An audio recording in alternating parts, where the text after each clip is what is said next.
Então, bom dia a todas e todos.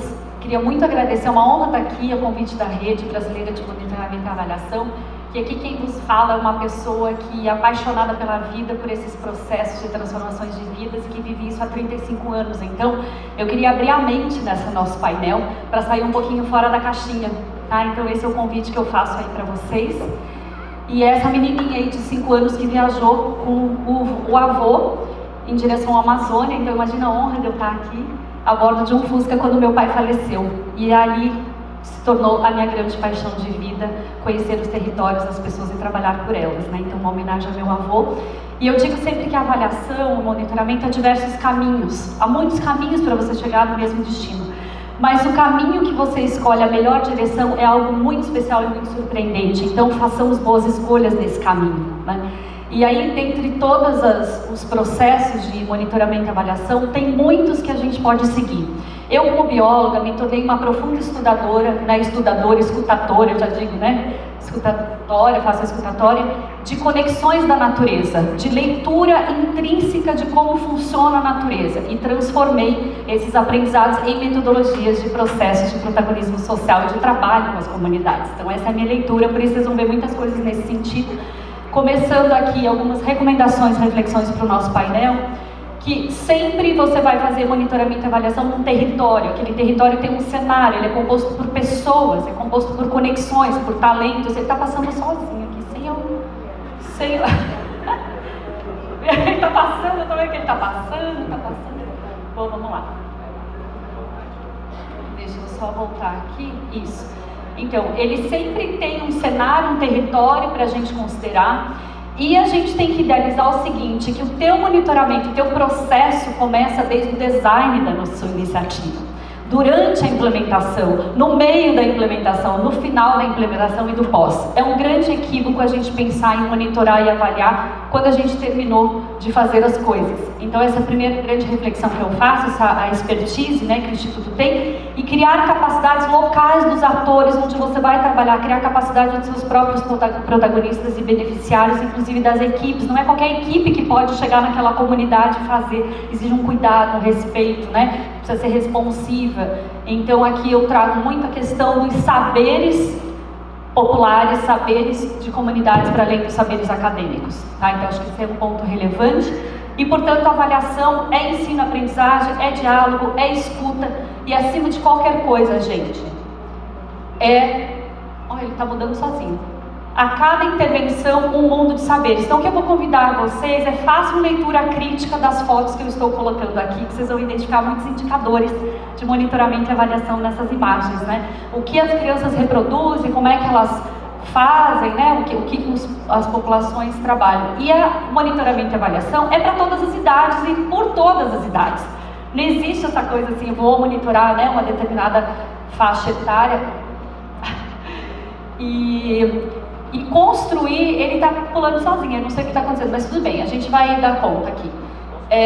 Eu acho que tem uma questão importantíssima que eu já falei essa semana aqui, que é a construção de redes colaborativas. Sem construir redes colaborativas, a gente não vai criar enraizamento dos resultados, dos impactos que a gente deseja, tá? Então essa também é uma primeira grande recomendação aqui, porque a gente precisa que o planeta prospere. Se o planeta não prosperar, negócios não vão prosperar, a vida não vai prosperar, nada vai prosperar. Então é só por meio dessa visão de sustentabilidade planetária que a gente tem que conseguir chegar nesse caminho.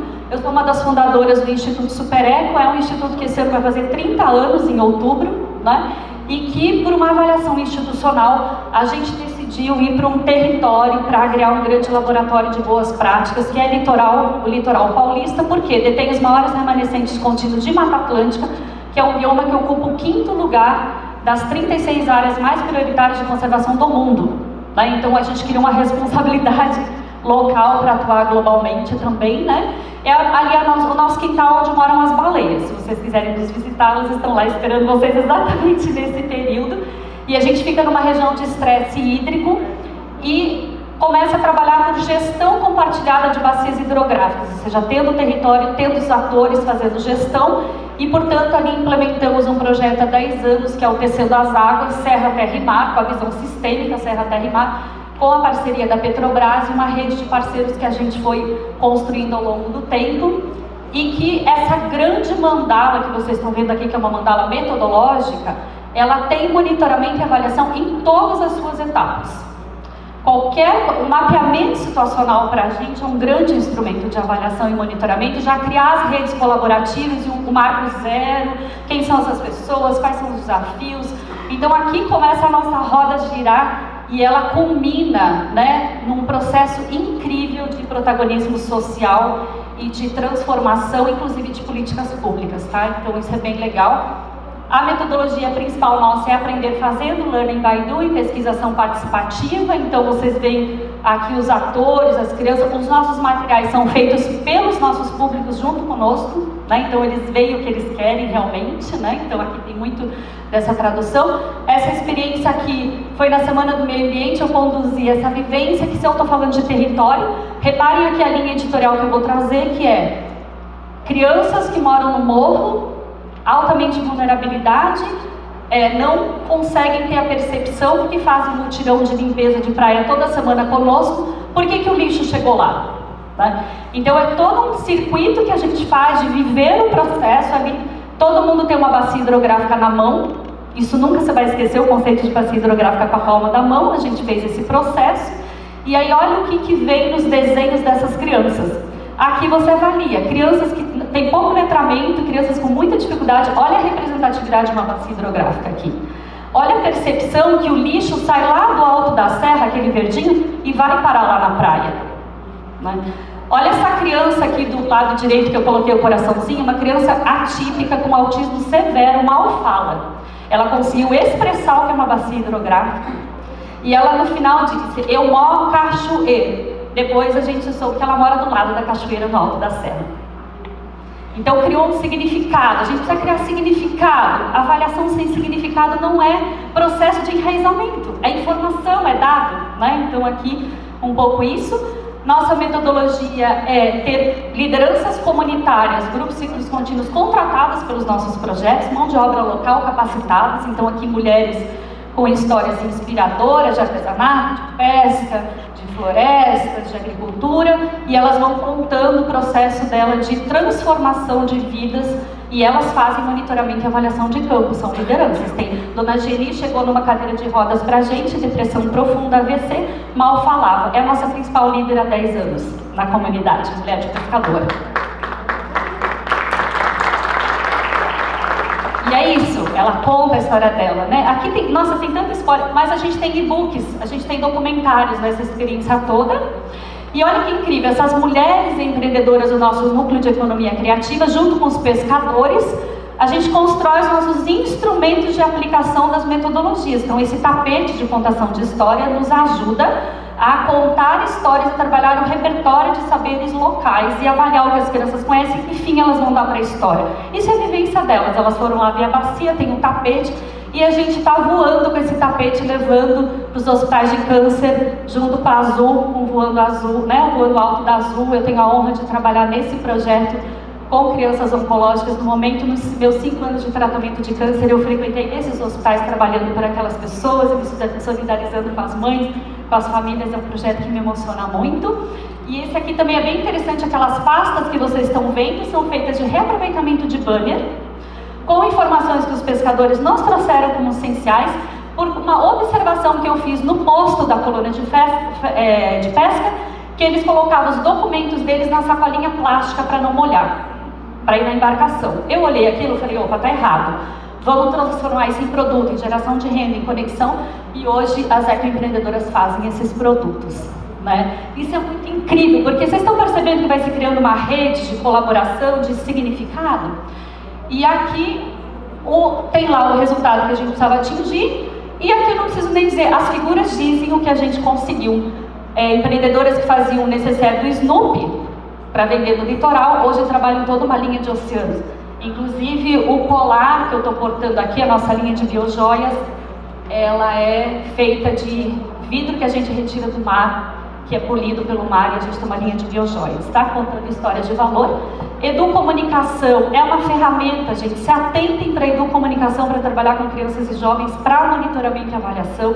Várias habilidades, competências socioemocionais são trabalhadas e eu indico o professor Soares, que é um brasileiro, que é um grande autor de educomunicação. E aqui ali vocês veem a Sofia, que entrou pra gente lá com 13, 15 anos, trabalhou um ano inteiro, hoje ela está no mercado de trabalho, graças à experiência de educomunicadora, né, conosco. Então contem bons storytellings, porque o storytelling inspira outras pessoas a se engajarem também e a entenderem que aquilo vai ter mudança nas suas vidas.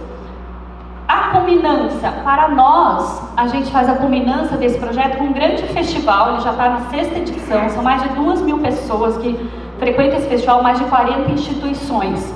Mais de 40 instituições trabalham para a execução desse festival, está lá no YouTube e ele é, no mínimo, ele tem que ser 90% sustentável para poder acontecer. Então a gente tem também essa pegada, né? Aqui a avaliação do IDIS, a gente passou pela teoria da mudança, não vou me ater muito. O protagonismo dos públicos para construir seus próprios materiais é uma forma de avaliação, você vai ser mais assertivo. Não pode fazer cartilha para agricultor sem conversar com o agricultor e saber se a cartilha é o melhor instrumento para ele. Não vai trabalhar uma coisa com o pescador se aquilo não for o melhor instrumento. Vocês percebem que existe um processo intrínseco de entender, né? E essa expertise institucional, para a gente, aí do lado esquerdo, nós fomos responsáveis por criar, executar, monitorar durante 10 anos um dos maiores programas de educação socioambiental do país, com 40 mil alunos por ano, né? Em muitos estados, e isso nos deu uma capacidade de entender, porque as nossas realidades eram muito diferentes, desde a Amazônia, Cerrado, Pantanal, Sul, de entender o que funcionava melhor para aquelas pessoas, para aqueles territórios. E as réguas de monitoramento e avaliação nos davam um índice para seguir no ano seguinte, inclusive aumentar o nosso investimento social privado. Dizer, não, a gente vai investir então nisso, a empresa investir efetivamente naquilo que ela sabia que estava precisando. Então esse também é um programa interessante. Aqui o Cuidando do Futuro como consultora, eu sou consultora em outras empresas, então consultora da Happy of Prats, a gente fez o Cuidando do Futuro também com metodologias para avaliar um jogo, um grande jogo que a gente percorreu o Brasil, para avaliar habilidades e competências que as crianças teriam que adquirir com aquele programa. Então, olha que incrível, as crianças foram autoavaliadoras, elas foram as avaliadoras do nosso processo de avaliação. Então foi bem bacana isso. Aqui no programa Voz dos Oceanos, a gente faz a curadoria técnica da família Schurman. Nessa região, essas crianças que a gente trabalha moram neste lugar de Palafitas. Um dos maiores portos da América Latina e uma das maiores favelas em palafitas do Brasil. Essa é a realidade que a gente tem, né?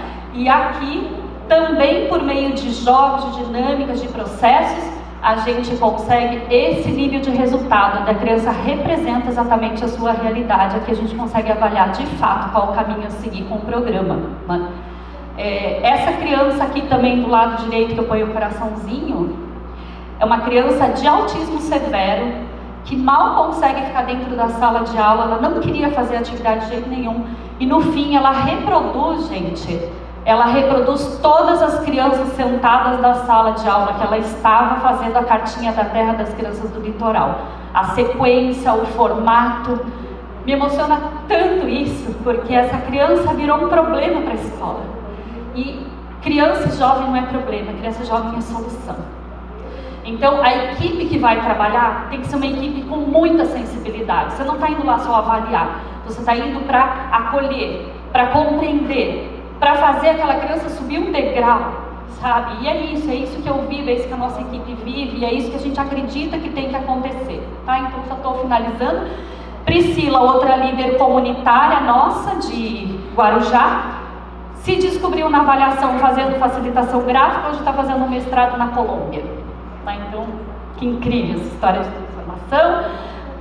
No centro comunitário que ela trabalha, a gente também usou metodologias da Árvore para fazer um desenho estratégico de como o centro iria se ressignificar. É um centro que trabalha com resíduos, com comunidades extremamente vulneráveis. Então aqui tem, né, tudo que eles construíram, vocês vão ter esse material.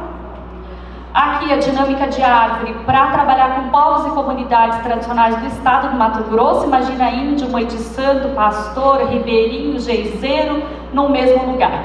Então eu fui contratada para fazer exatamente as metodologias para a construção do plano de comunicação participativa dessa iniciativa e avaliar se os próprios materiais que o CFCT tinha até o momento serviam para aquelas comunidades. E foi por conta dessas metodologias que a gente chegou, inclusive, num processo de que os produtos que fizemos na oficina se transformaram em elementos visuais para o plano de comunicação, respeitando de fato a identidade de cada um e como eles se conectavam no mesmo território. Então não é ir lá escolher se é isso, se é aquilo, qual é o símbolo, qual é o logotipo, sabe? É um processo. Aí estou finalizando já, tá? Por fim, esse também é um programa que eu ressalto, que é um programa com jovens periféricos de Salvador. Quando eu fui trabalhar com essa comunidade, eu era a única, né, desse perfil, no meio de 400 e 500 pessoas totalmente negras, né, assim, no sentido do contraste, mas eu tenho a alma negra. Eu tenho uma alma muito profunda, tenho uma conexão profunda com a África, e ali houve um casamento, uma sinergia. Eu falo isso por quê? Porque existia um questionamento: o que uma branca vai fazer na periferia de Salvador, onde nem o Uber entra? Eu não estava lá como uma branca, eu estava lá como uma pessoa querendo apoiar e transformar aquele lugar. Bom, enfim, só para finalizar, Marco, porque isso aqui é um caso muito interessante, patrocínio da Ultragás, eu sou consultora da Ideia Sustentável, e aqui a gente trabalhou durante um ano todas as inquietudes dessas comunidades: feminicídio, violência, racismo, tudo que vocês possam imaginar, por meio de dinâmicas, de jogos, de processos, de mapas conceituais do que, como eles queriam transformar a comunidade, inclusive melhorar a relação entre as facções, né, porque tinha muita facção. O produto final decidido foi fazer um festival Black da Quebrada. E entrou a pandemia. E aí, então, o segundo ano do projeto, como é que a gente faz o festival? Nós estruturamos esse festival durante um ano online, com essas comunidades, reuniões semanais. E o que a gente vê foi um festival belíssimo, gente. Assistam, tá ali o link, assistam esse festival. E por conta da pandemia, a gente colocou o QR Code para colaborar, né, com as instituições, por isso que eu coloquei aquela imagem. E ele é emocionante, como a arte, a cultura e a avaliação do que você quer se expressar é mais importante do que o que foi para o conteúdo do relatório da Ultragás. Esse é um produto de avaliação e monitoramento. Quando eu fui fazer esse trabalho, para finalizar mesmo, eu embarquei no avião, estava na porta do avião, recebi um telefonema do meu médico dizendo que eu estava com câncer de mama, que tinha saído o diagnóstico de câncer de mama, e perguntando onde que eu estava. Eu falei: estou indo para Salvador. Vou indo trabalhar em Salvador e vou ficar lá uma semana trabalhando em Salvador. Ele falou: você promete que você volta? Sim, me deixa fazer isso. Se for para acontecer alguma coisa comigo, me deixa fazer isso. Essas pessoas se tornaram a maior rede de apoio que eu tive durante um ano de tratamento da minha cirurgia, do câncer. E por isso eu digo, muitas vezes, as oportunidades que você recebe da vida, você mais aprende do que ensina. Você mais recebe do que dá. Então fiquem atentos o quanto isso é significativo na vida da gente profissional. E eu convido vocês, venham nos visitar, porque toda essa minha inspiração, toda a inspiração da nossa equipe, tudo que a gente faz, vem da intrínseca observação que nós não governamos nada, mas a natureza está aí diante de nós com todas as soluções que precisamos. Então, aumentem a escuta, observem mais e se conectem com a alma àquilo que vocês fazem. Muito obrigada, gente.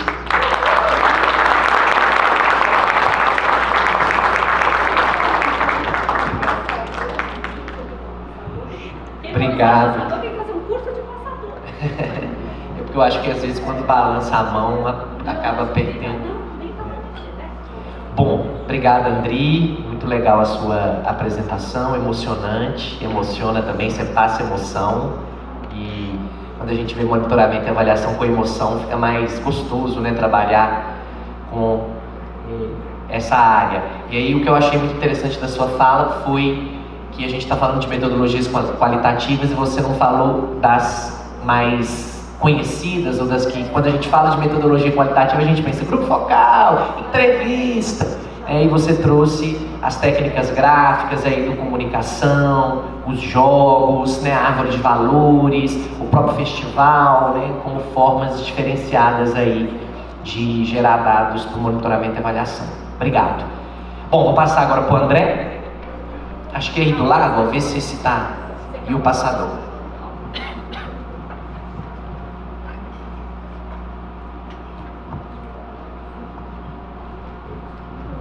Aí.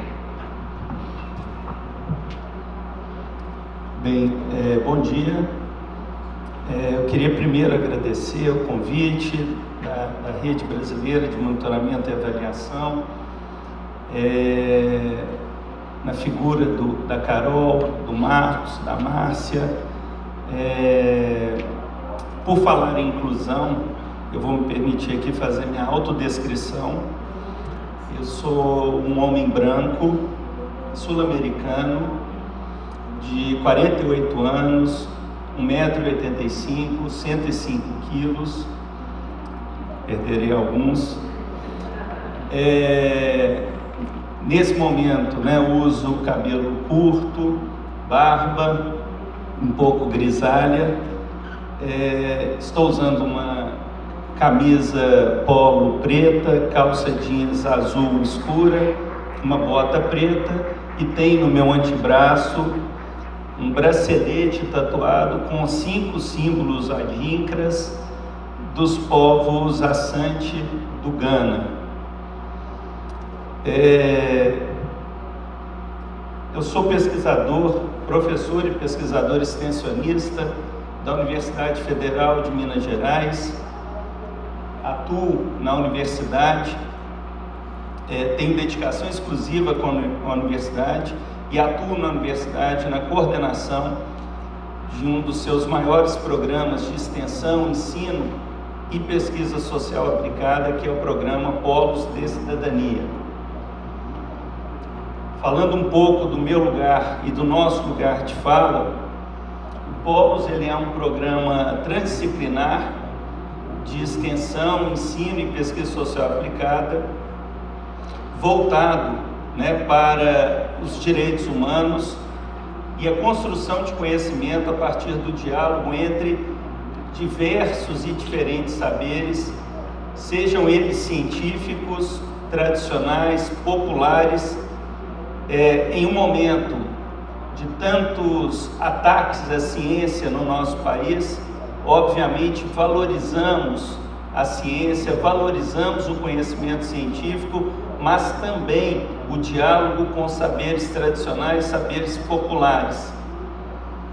Criado em 1995, em uma universidade do sul global, e isso eu acho importantíssimo dizer, o Polos desenvolve seus trabalhos de extensão, ensino e pesquisa sempre em diálogo íntimo com pessoas, famílias, comunidades e grupos populacionais diversos, respeitando as suas autonomias, centralidades e protagonismos em todos os projetos elaborados e realizados de maneira coletiva, colaborativa, sente-pensante, estratégica e também articulada em redes. O programa tem organizado o seu trabalho a partir de plataformas de conhecimento e comunicação em direitos humanos. Atualmente temos 5 grandes plataformas de conhecimento e comunicação em direitos humanos, temos uma escola de formação em direitos humanos, né? Dentre os nossos trabalhos, somos responsáveis pela formação em direitos humanos de todas as magistraturas da UFMG, além de todas as magistraturas da UFMG na área de direitos humanos, além de outros projetos. Temos dentro do programa, há 28 anos, uma companhia teatral, né, brilhantemente dirigida por um diretor pernambucano, o professor Fernando Limoeiro. Temos também uma plataforma especificamente voltada para o trabalho com pessoas, famílias e comunidades atingidas por desastres, crimes, conflitos urbanos e hidrossocioambientais, né, como acontecido em Brumadinho, na Bacia do Paraupeba, Mariana e tantos outros lugares em Minas Gerais, né? E temos um trabalho voltado também para crianças, famílias e mulheres, né, que têm as suas maternagens ameaçadas ou violadas justamente por estarem em situação de rua ou se encontrarem, né, fazendo uso prejudicial de álcool e outras drogas. Além disso, durante a pandemia, criamos também o Observatório Brasileiro de Políticas Públicas com a população em situação de rua e acompanhamos e fazemos a avaliação de políticas públicas com a população em situação de rua em 5.570 municípios brasileiros. Por plataformas de comunicação e conhecimento em direitos humanos, nós entendemos espaços de intercâmbio, diálogo, conversação, participação, construção coletiva e colaborativa de conhecimento, de valorização de múltiplos modos de existência e resistência, de polinização de ideias, de coprodução multiautoral e de fortalecimento de redes de cuidados e de atenção em direitos humanos. Trazendo um pouco, né, o livro de Bell Hooks, a educação, ensinando a transgredir a educação como prática da liberdade, no qual ela, no início do livro, ao falar da pesquisa e do trabalho engajado, ela cita como foi a sua entrada na universidade e o seu encontro com Paulo Freire. Nesse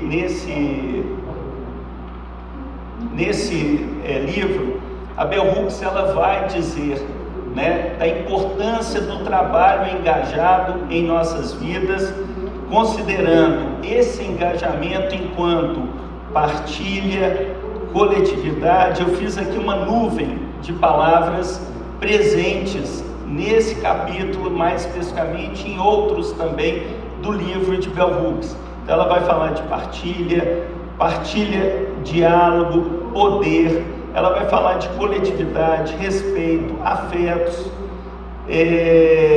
livre expressão. Ela vai falar de compromisso, ela vai falar de conhecimento, deslocamento, bem-estar, tantas outras coisas que não são tão caras.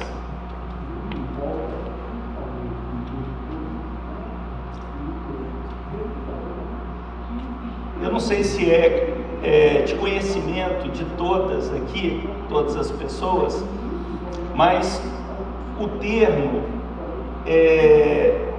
sente pensante, que muitas vezes é atribuído a um sociólogo colombiano, Orlando Fausto Borda, não foi um termo cunhado por Orlando Fausto Borda, mas aprendido por ele com o seu trabalho com os campesinos na Colômbia.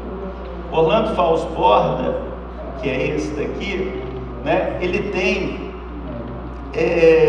várias publicações, né, de sua autoria e outras publicações também que atualmente têm sido, né, produzidas e publicadas em diversos países da América Latina e outros países também pelo mundo. Eu destaco esse livro, né, que foi produzido pela Claxo, que é uma parceira, né, a Flaxo também é uma parceira do Polos já de longa data, onde se fala, né, da sociologia pensante de Fausto Borda, e esse livro dele também, onde ele vai falar da necessidade de uma ciência própria, independente, né, do colonialismo e completamente engajada, né, com pessoas, famílias e comunidades, né, grupos populacionais especialmente vulnerabilizados na América Latina.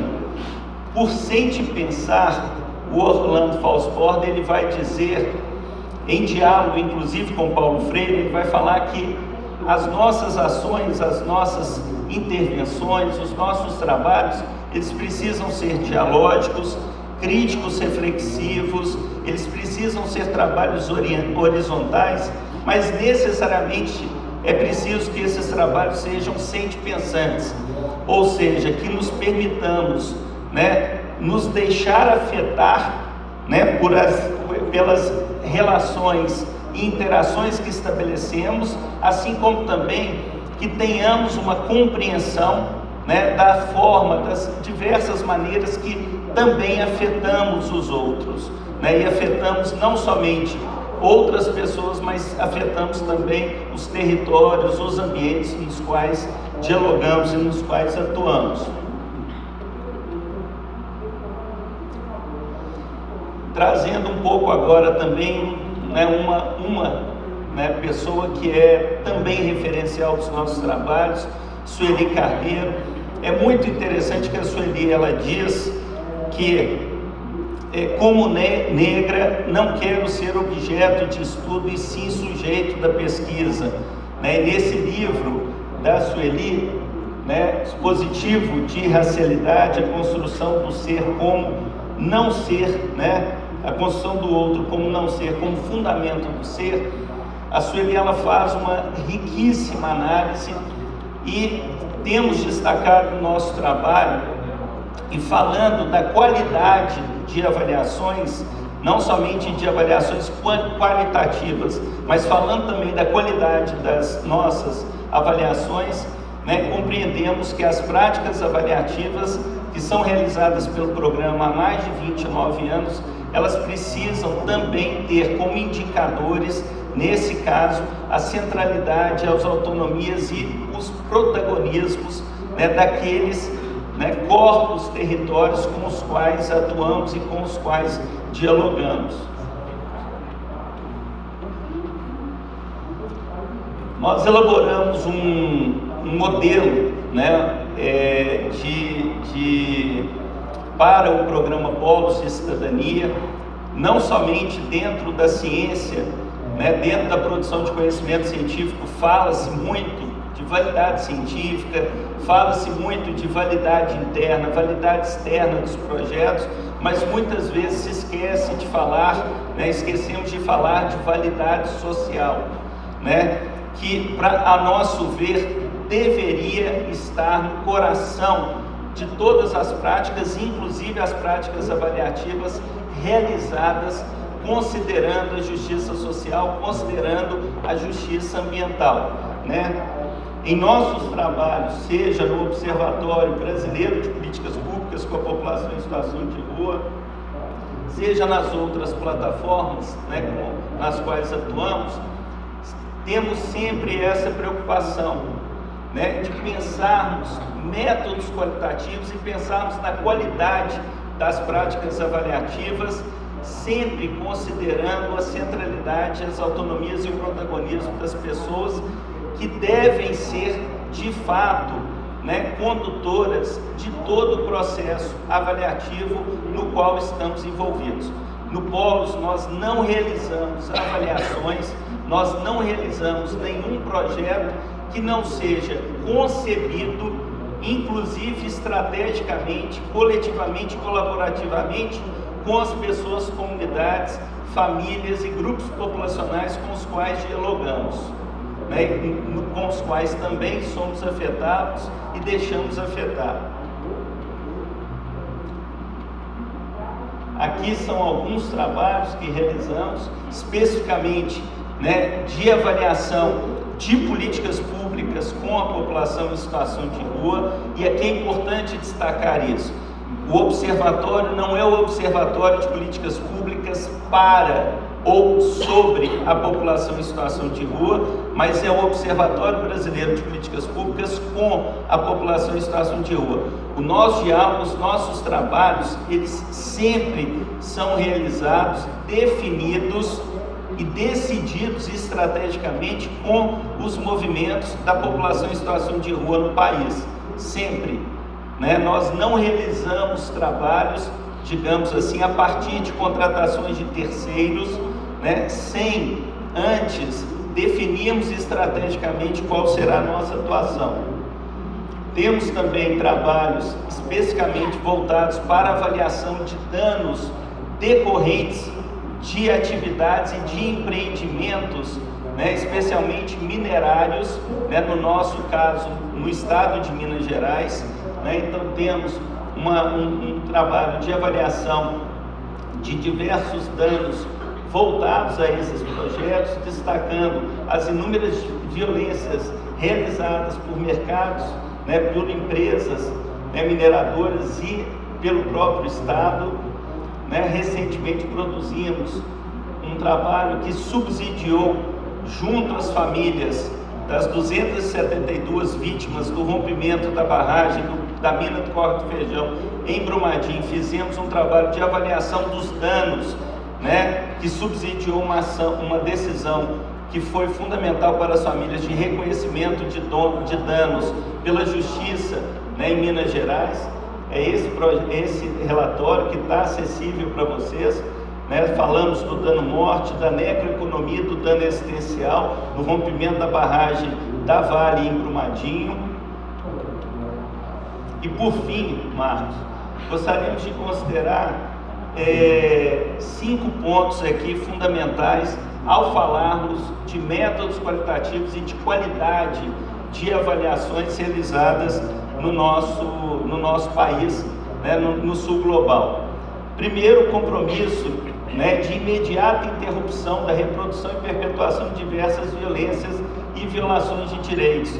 É de fundamental importância, né, que as avaliações, as práticas avaliativas e os projetos, eles não sejam silenciadores, eles não invisibilizem as inúmeras violências, muitas vezes praticadas por empresas e por governos nos territórios, muitas vezes compreendido por essas empresas e por esses governos enquanto territórios, né, de livre apropriação, territórios seus. Então é de fundamental importância que as práticas avaliativas, elas não respondam a isso, né, que tenhamos um compromisso ético, que pensemos na qualidade das avaliações, considerando esse compromisso de imediata interrupção. Muitas vezes as empresas violadoras de direitos, elas contratam avaliações a serem feitas muito mais no sentido de silenciamento, de invisibilização, de apagamento ou de maquiamento, né, de maquiagem dessas violências praticadas cotidianamente contra os corpos territórios, né, nos nossos estados, no nosso país. A urgente e necessário deslocamento político de poder epistêmico e ontológico, né, de fundamental importância, como André destacou, que as práticas avaliativas, elas estejam sob controle e sejam instrumentos, práticas de libertação e sejam instrumentos de poder das pessoas, famílias e comunidades que muitas vezes são afetadas e são atingidas por uma série de projetos, uma série de empreendimentos em cursos nos territórios. O fortalecimento de um pluralismo ontológico e de existências dos corpos territórios que nos afetam, que afetamos e dialogamos, né, porque muitas vezes essas empresas e também os governos, ao entrarem nos territórios, eles na verdade propagam um monopólio existencial. Quantas vezes ouvimos dizer isso de empresas? Se não fosse pela empresa, esse território ele sequer existiria, né? Afinal de contas, Minas Gerais carrega no seu nome, né, a própria mineração. A constituição de redes, comunidades de práticas avaliativas, como muito bem destacado por André, né? E aqui um detalhe importante, que nós temos trabalhado bastante com essa noção de comunidades de práticas avaliativas, diluindo esse papel do avaliador ou de uma instituição avaliadora, né? Justamente a partir da constituição de uma ampla rede e de uma comunidade de prática. E por fim, o compromisso com o fortalecimento e divulgação de práticas avaliativas que sejam, isso deveria ser, a nosso ver, um indicador dos bancos para avaliação e contratação de avaliações de práticas avaliativas e de projetos, que as avaliações elas sejam democráticas, éticas, abertas, acessíveis, participativas e libertadoras. E aí, para finalizar, nós pegamos mais uma vez o texto, né, da Bell Hooks e colocamos aqui como elemento central a avaliação como prática de liberdade, enquanto um indicador, um elemento fundamental para o desenvolvimento de metodologias qualitativas e para a avaliação da qualidade das avaliações e dos projetos. Muito obrigado. Desculpe pelo tempo. Obrigado, André. Compartilhando um pouco aí sobre o Polo de Cidadania, como egresso lá da UFMG, a gente tem um orgulho danado de ter esse projeto de extensão lá na universidade e mostrando aí, né, a potência da avaliação dessa frase final, né, como uma prática de liberdade. Bom, vou passar a palavra então para o Rodrigo Junqueira, do ISA, do Instituto Socioambiental. Vamos começar com um pequeno vídeo. Então, por favor, desafios de uma avaliação socioambiental inclusiva. Bom dia a todos e a todas, satisfação estar aqui, agradecer demais o convite da rede e parabenizar muito, eu acho que estou aprendendo bastante esses dias, por vocês fazerem esse encontro aqui na região norte. E é muito interessante, né, e eu acho que ousado demais e necessário, né, chamar a grande liderança André Baniwa para fazer a conferência. Então a gente sai do bem viver e fala também de espaço fiscal, né? Então eu acho que esse mundo mostra o tamanho dos nossos desafios e o que a gente tem que percorrer, mas vocês estão de parabéns. Mas eu queria, antes até de me apresentar um pouquinho mais, que a gente veja esse pequeno vídeo.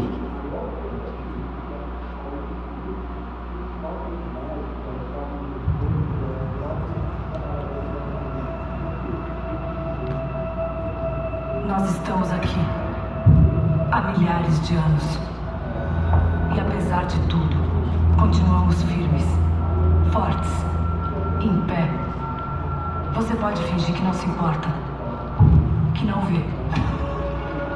Mas estamos aqui, lutando há muito tempo, e mais do que nunca, contra o tempo.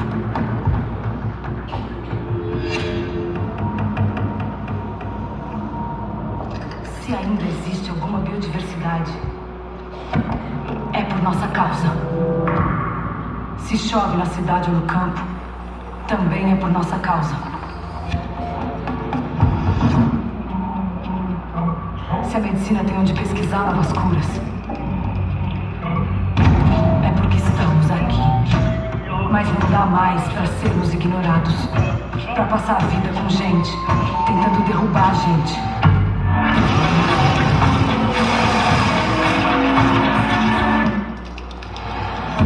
Até porque vamos seguir resistindo.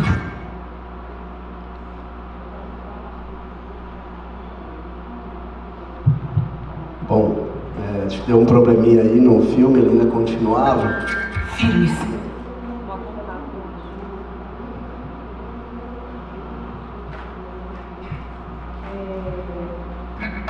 Em pé. Porque nós somos a floresta. E a floresta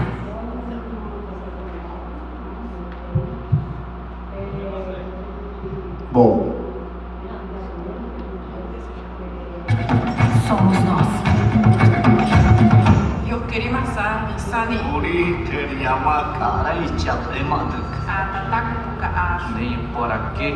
E a floresta somos nós.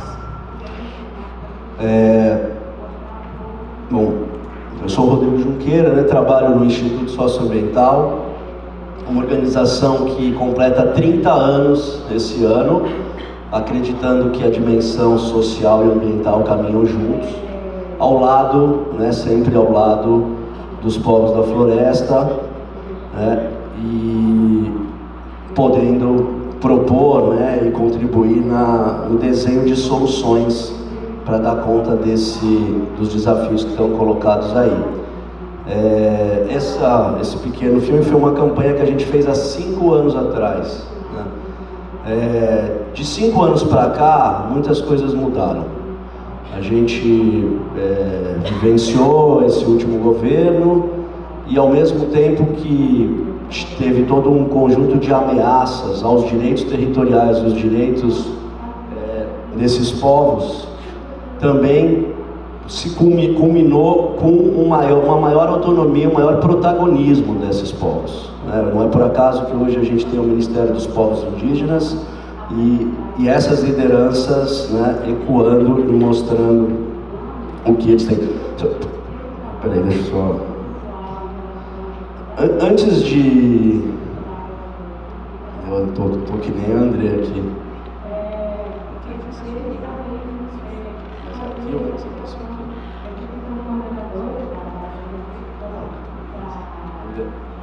Deixa eu deixar aqui. Não. Eu queria, antes de entrar aqui um pouco num exemplo propriamente dito nosso, eu queria fazer talvez algumas reflexões e provocações, né? Eu acho que atualmente a gente vê todo esse protagonismo dos povos começando a ser reconhecido, né? O fortalecimento de organizações representativas como a PIB, CONAC, né, com um outro espaço dentro desse cenário político institucional. Então, uma organização como a nossa, Luiz, a gente já fez gestão, executou aqui centenas, até milhares de projetos ao longo da nossa vida.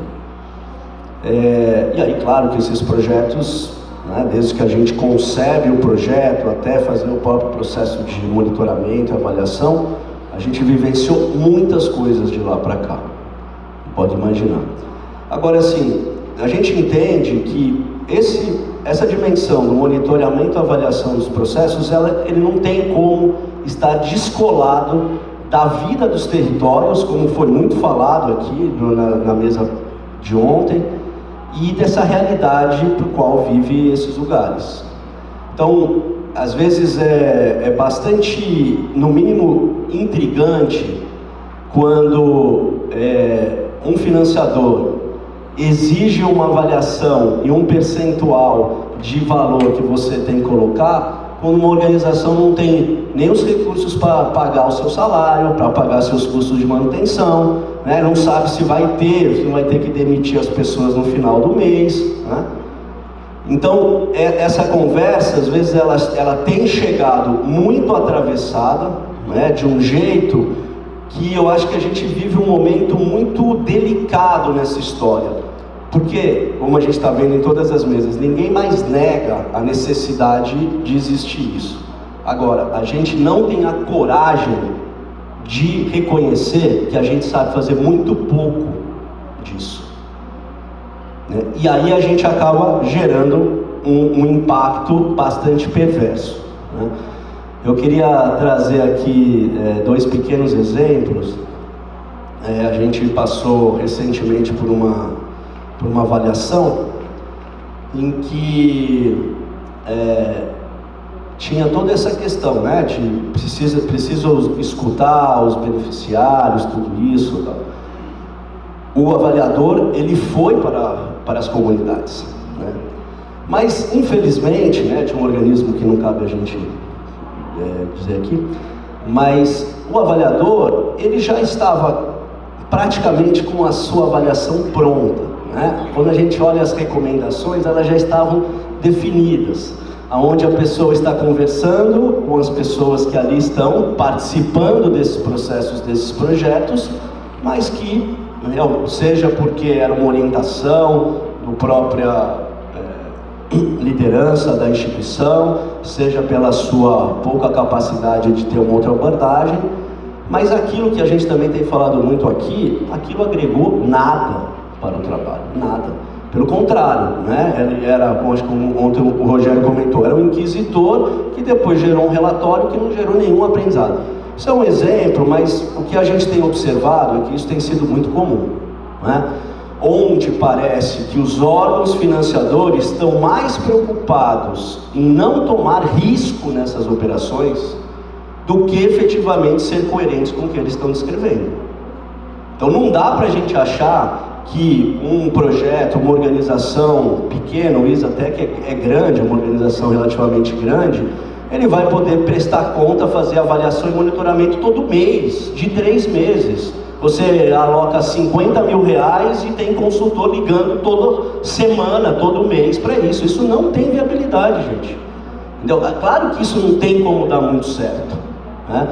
E aí a gente vê, eu acho que de uma maneira bem, eu acho que também ponderada, que ou a gente é capaz, né, quem dirige os tomadores de decisão, a ter um pouco mais de humildade, reconhecer o seu conhecimento limitado nesse mergulho, porque não é fácil, mas tem um ponto fundamental: se não aceitar compartilhar os riscos dessa caminhada, não vai dar certo.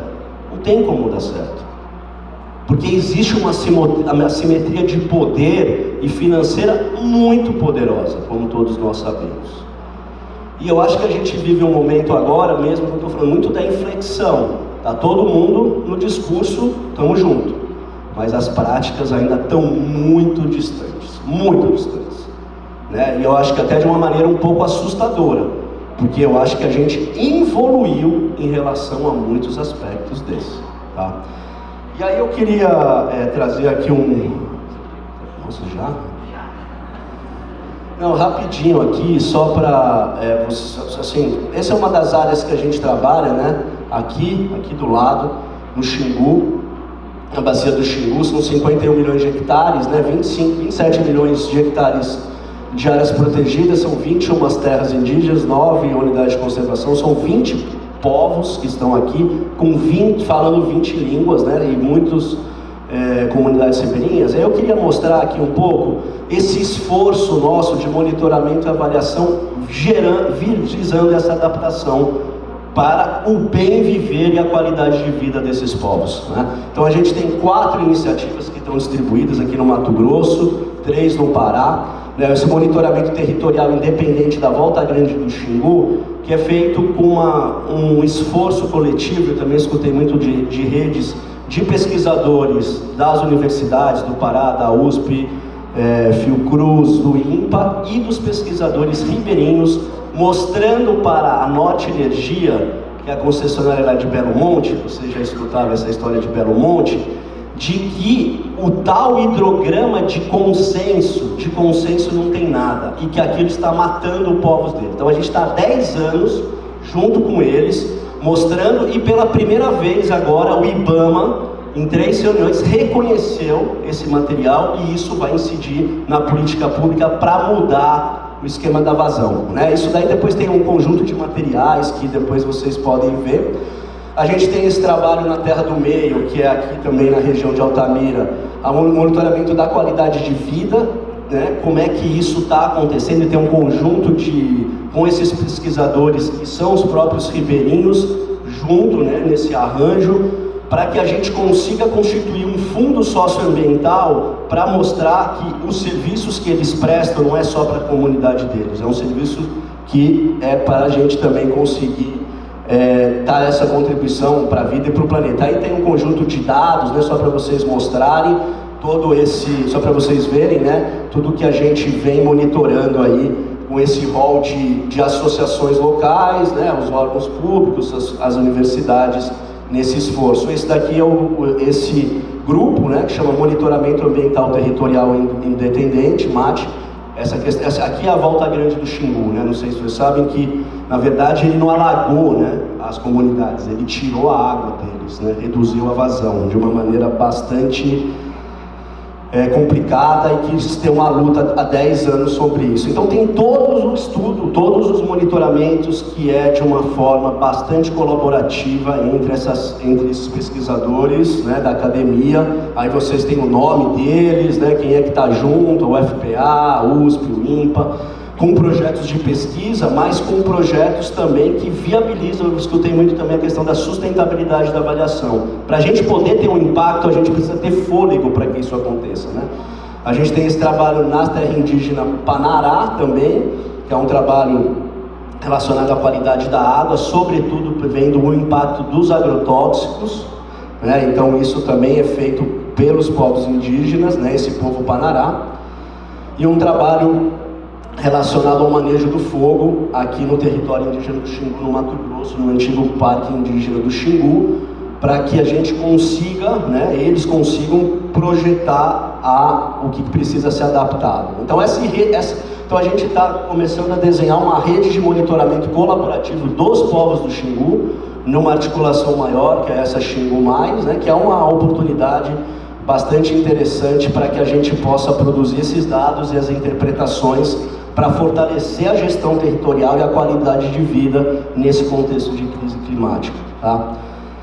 Então é isso, gente. Foi meio rápido aí também, pedi, mas agradecer.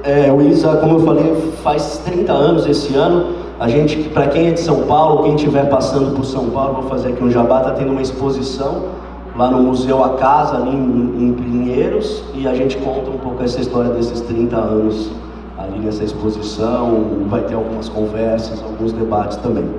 Obrigado aí pela atenção, Marcos.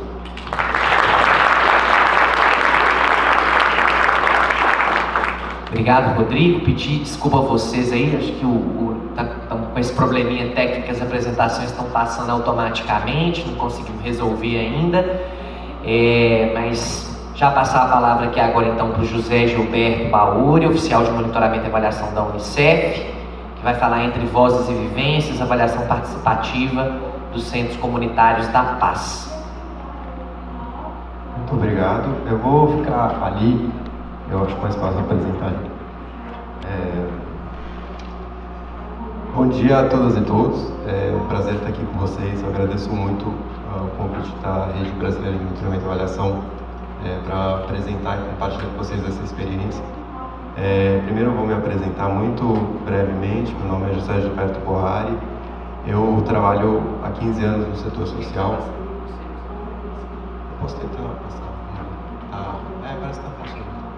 Obrigado. Trabalho há 15 anos no setor social. Eu comecei em organizações do terceiro setor e trabalho agora há 7 anos no Unicef. A minha formação é em gestão de políticas públicas. E eu não sei o quanto vocês estão familiarizados com o Compass, eu vou apresentar um pouquinho sobre o Compass como objeto dessa avaliação. A avaliação vai transitar em 3 grandes temas, tá? O primeiro grande tema é como que a gente desenvolveu a metodologia dessa avaliação, né, e como que a gente conduziu ela.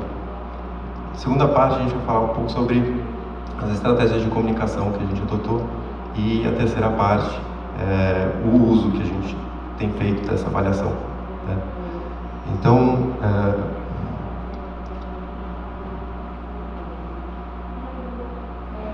o nome da apresentação é Entre Vozes e Vivências, né? Foi uma avaliação participativa. Eu convido vocês a conhecerem o relatório da avaliação.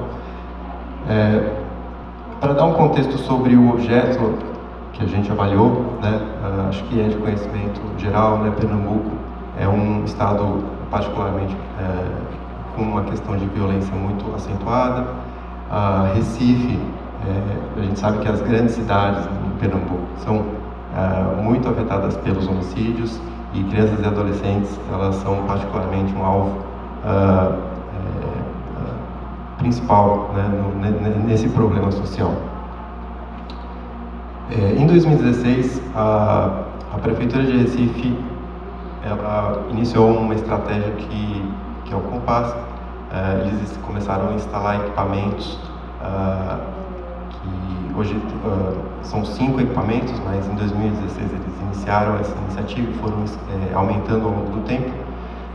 São equipamentos de promoção de serviços em bairros vulneráveis, onde você tem pouco acesso a serviços, e com promoção de serviços você busca a inclusão social das pessoas e busca com isso criar uma cultura de paz nesses bairros, né? Então essa é a estratégia do Compass. Aqui tem algumas fotos, né, para vocês conhecerem a estrutura, né, do Compass. O Compass já teve uma avaliação, a primeira avaliação do Compass antes da gente trabalhar essa avaliação foi uma avaliação feita pela Prefeitura. O Núcleo de Avaliação de Políticas Públicas e Ciência de Dados da Prefeitura conduziu, junto com a FGV Clear, uma avaliação sobre a satisfação dos usuários em relação ao serviço prestado no Compass. Mas o nosso objetivo era um pouco diferente, né? A gente queria saber em que medida o Compass consegue atender, acolher e proteger as crianças em situação de vulnerabilidade, né? Então, as crianças que mais precisam do serviço, será que o Compass está conseguindo chegar nelas? A gente queria dar visibilidade para essas crianças. Essa é a matriz de avaliação, então eu não vou passar item por item, só vou resumir para vocês. Isso aqui é uma colinha. Só vou resumir para vocês as dimensões que a gente adotou nessa avaliação: relevância, eficácia, efetividade e direitos humanos. Em relevância, a gente queria basicamente saber em que medida a intervenção está voltada efetivamente para prevenir violência. Na eficácia, a gente queria saber se a intervenção tem conseguido prevenir a violência. Na efetividade, a gente queria saber se os equipamentos têm conseguido garantir a inclusão social de crianças e adolescentes em situação de vulnerabilidade. E nos direitos humanos, a gente queria saber como que as populações mais vulneráveis elas estão sendo atendidas pelo serviço.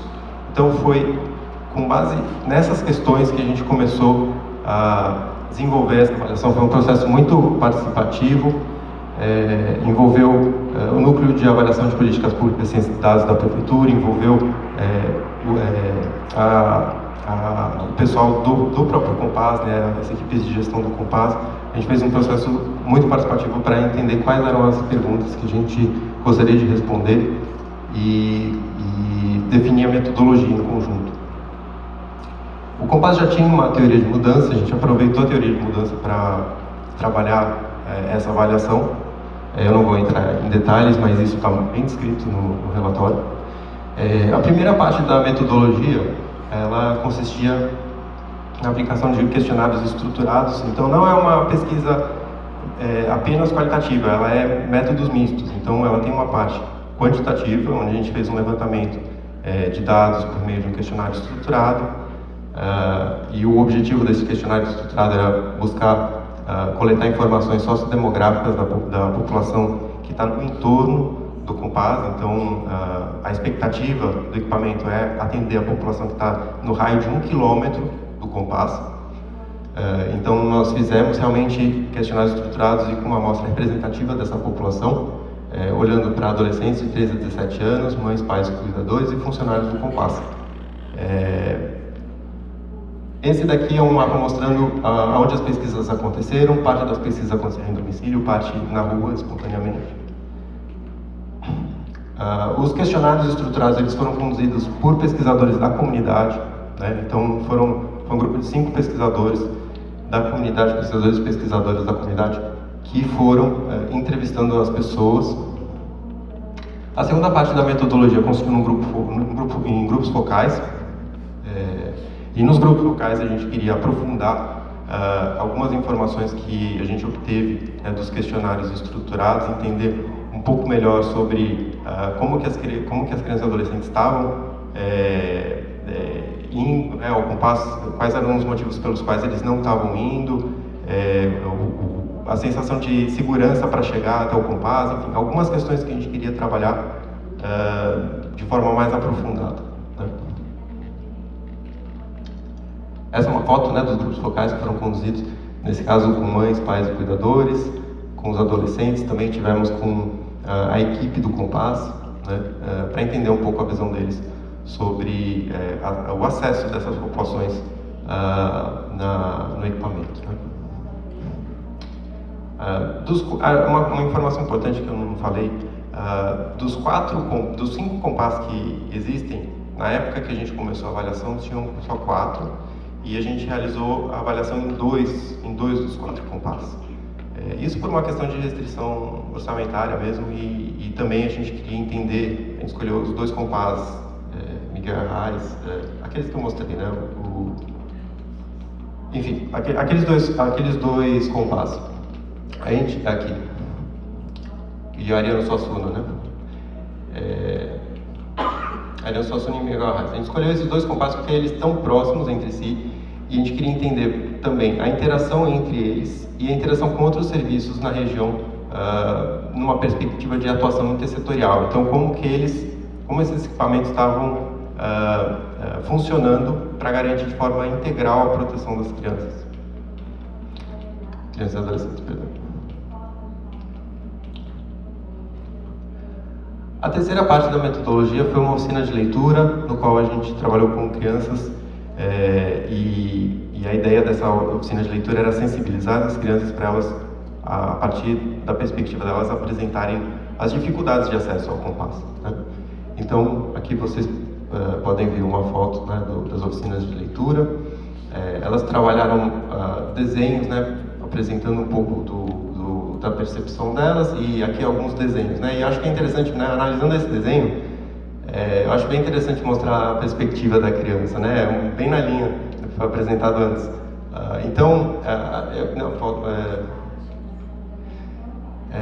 Como vocês podem perceber, né? Então a criança está representando assim a casa dela, então ela tem um longo caminho para chegar até o compasso, onde ela vai, passa pelo supermercado, tem um carro, né? Vai, tem que virar à direita, aí passa pela fábrica, aí vai, tem estacionamento, e chega no compasso. Então quando vocês pensam assim, tá 1 quilômetro de distância do compasso, mas é nas quebradas do Ibura, né? Então, quer dizer, ela tem que percorrer um longo caminho para chegar lá.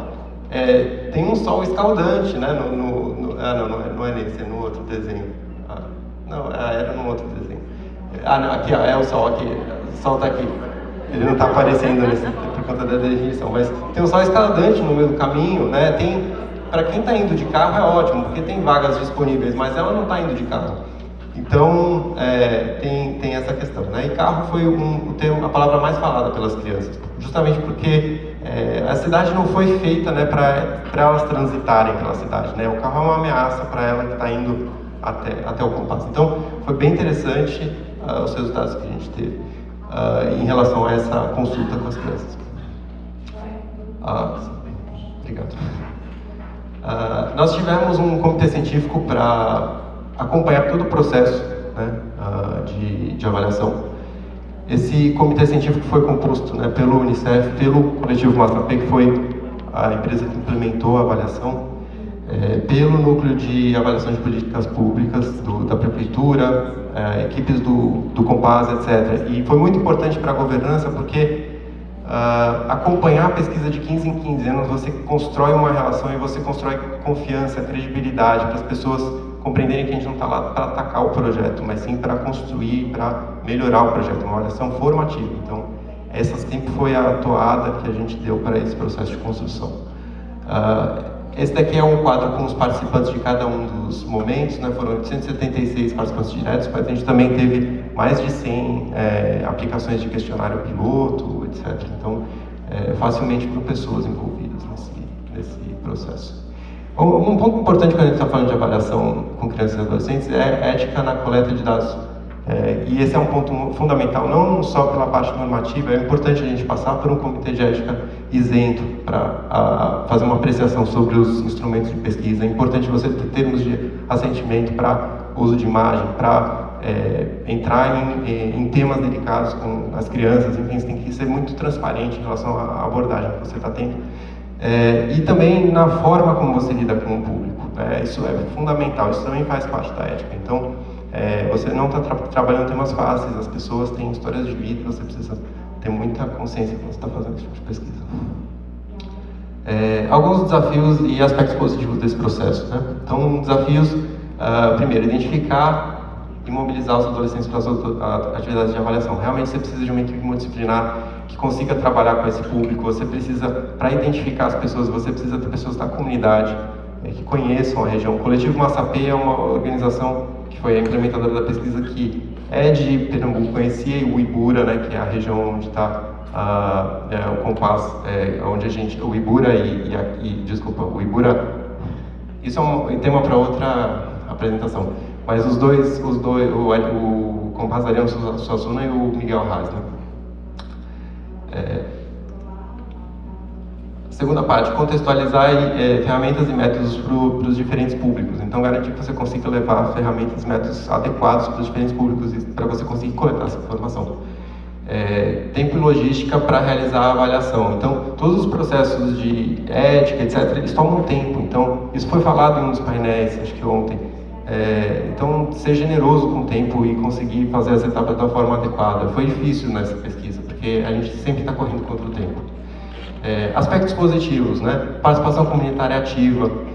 Realmente foi um envolvimento muito grande. Vocês vão ver agora nos próximos slides, quando a gente compartilha esses resultados com a comunidade, o engajamento deles na resposta, no uso da avaliação, o engajamento dos gestores também, que estão promovendo isso, o resultado das avaliações no Compass, garantir transparência e participação na divulgação dos resultados, e um ambiente favorável para aplicar as recomendações, né? Como que a gente fez para... Agora a gente entra numa parte mais de comunicação. Eu não vou entrar nesse tema da agenda da cidade certa, porque não vai dar tempo. A gente concretizou as recomendações num plano de ação com o Compass que a gente está executando. Isso é uma parte que eu vou falar daqui a pouco, que é a implementação. Mas na parte de comunicação nós desenvolvemos vários produtos, né? Foram 4 produtos de comunicação. Um relatório, um vídeo no qual uma pessoa do Compass apresenta os resultados e as recomendações, um policy brief para os gestores e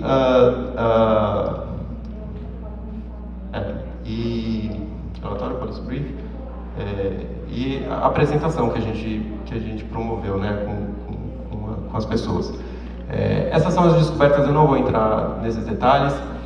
As recomendações, né, que estão no policy brief para os gestores. Eu queria entrar aqui. Eu queria até ler esse texto. Mas, para explicar para vocês como que a comunicação é um aspecto fundamental da avaliação. Se você quer que ela tenha uso, você precisa saber quem são os atores que você vai comunicar e para que você vai comunicar essa avaliação. Tá? Isso é fundamental. Quando a gente construiu esses instrumentos de comunicação, a gente tinha 2 coisas em mente. A gente queria visibilizar as crianças e adolescentes que não estão usando o serviço. Por que eles não estão usando? Quem são eles? Olha, eu estou aqui, né? Eu tenho esses desafios, né? Eu sou o público-alvo desse serviço. Então, é isso que a gente fez no relatório. Então, são 5 capítulos, cada capítulo começa contando a história de um personagem fictício que foi construído a partir da informação que a gente levantou nos grupos focais. No caso, a Isabelle, que tem desafios relacionados ao tema de gênero. E aí o relatório ele é contado em primeira pessoa, né, da perspectiva, a gente começa contando a história na perspectiva da Isabelle, que é uma personagem fictícia. Depois a gente começa apresentando os resultados, né, que a gente teve dos instrumentos coletados, né, dos questionários, dos grupos focais, etc. E a metodologia fica no anexo. E a gente colocou a metodologia no anexo não porque ela não é importante, ela é super importante. É importante ter uma metodologia robusta, tem 100 páginas, é super legal, só que não é o que a gente quer comunicar. A gente quer fazer ela disponível, né? A gente não quer comunicar ela. Então, isso foi o vídeo no qual a pessoa do Compass apresenta os resultados, também foi uma outra forma de dar voz e colocar ela como protagonista desse processo avaliativo. Eu, infelizmente, não vou poder apresentar o vídeo. Esse foi o lançamento com a comunidade. Então, para falar um pouco sobre os usos da avaliação. Então, a gente fez 2 das recomendações. Uma foi o mapeamento de interesses e demandas do território, e a outra foi a gestão compartilhada para promoção da participação comunitária e cooperação no Compass. Eu não vou conseguir entrar em profundidade sobre isso, mas os adolescentes do NUCA, que é o Núcleo de Cidadania do Adolescente, eles foram engajados no processo de participar das decisões do Compass. Então, eles é um núcleo de adolescentes que ajuda os gestores do Compass a tomarem decisões sobre o Compass. E não é fazer... Então, a gente está falando aqui não de fazer políticas para os adolescentes, mas fazer as políticas com os adolescentes, né? A gente tentou trabalhar isso nas recomendações. E sobre as recomendações 6 e 9, tinha um grande desafio relacionado a lidar com os casos de violência no Compass, lidar com crianças em situação de vulnerabilidade. E a gente tem trabalhado na formação de profissionais para cumprir com essa recomendação.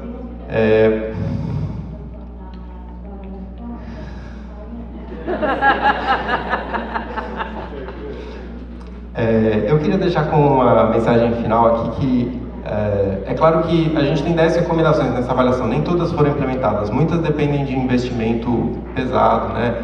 Tem recomendações relacionadas ao público com deficiências, tem recomendações relacionadas à infraestrutura urbana. A equipe que fez a avaliação é uma equipe multidisciplinar, né? Tem educadores, tem urbanistas sociais, tem estatísticos, enfim, é uma equipe multidisciplinar que estava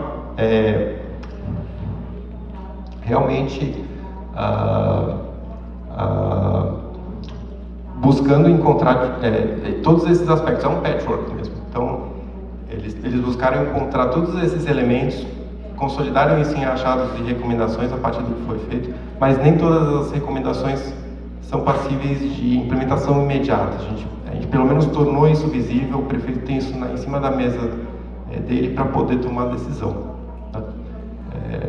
Acho que é isso. Acho que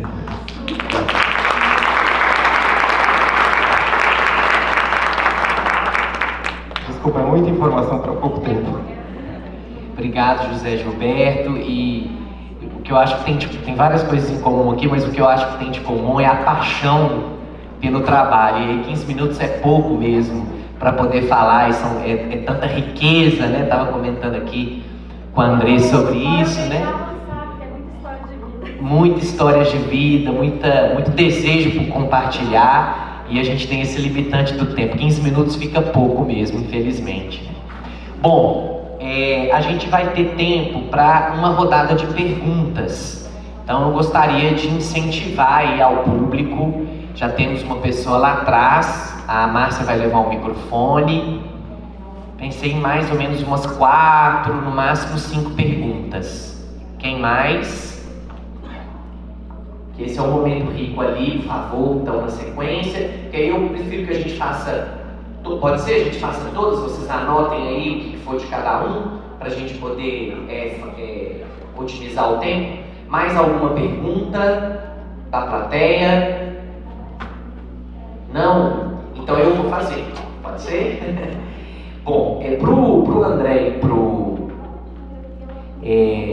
Rodrigo, eu queria que vocês falassem um pouco mais sobre esse desafio, né, de abordar esse público, vamos dizer assim, central dos estudos de vocês, no caso lá do Polos, a população em situação de rua, e no caso lá do ISA, né, os povos indígenas. Como que vocês atuam para além das técnicas, né, de geração de dados, mas esse processo de abordagem, de contato, de aproximação com esse público, né? População de rua, no caso do Polos, e no caso do ISA, os povos indígenas ali da bacia do Xingu. Para André, eu queria que você detalhasse um pouco, eu estou muito interessado aí, um pouco uma pergunta pessoal mesmo, com essas técnicas gráficas. Então, que você detalhasse um pouco, acho que você tinha essa intenção, não deu muito tempo, o que a gente observa para além do conteúdo do desenho, daquilo que foi expresso ali por crianças e adolescentes. Estou entendendo também que vocês utilizam ela como uma técnica potencial aí com esse público, né? Então, eu coloco essa pergunta para você. E pro José Gilberto, deixa eu achar aqui.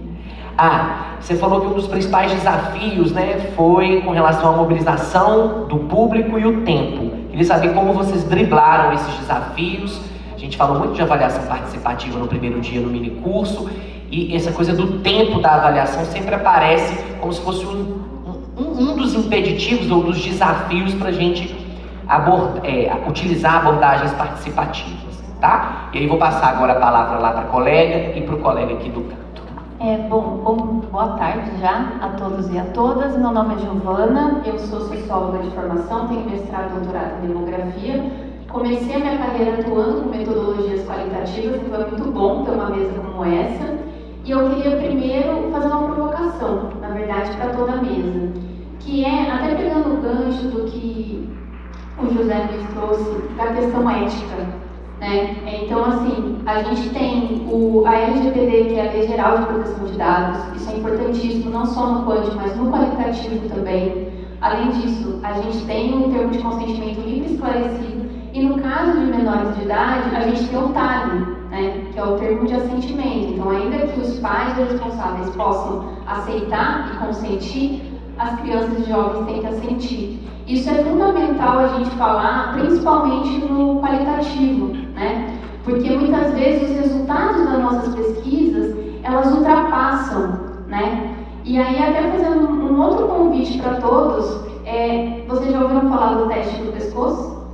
Né? Que você levanta o seu pescoço e você olha ao seu redor. E por que eu estou fazendo esse convite? Porque nós estamos cada vez mais discutindo sobre metodologias participativas em que os grandes protagonistas dos programas e das políticas públicas são pessoas negras, são pessoas periféricas, são LGBTQIA+.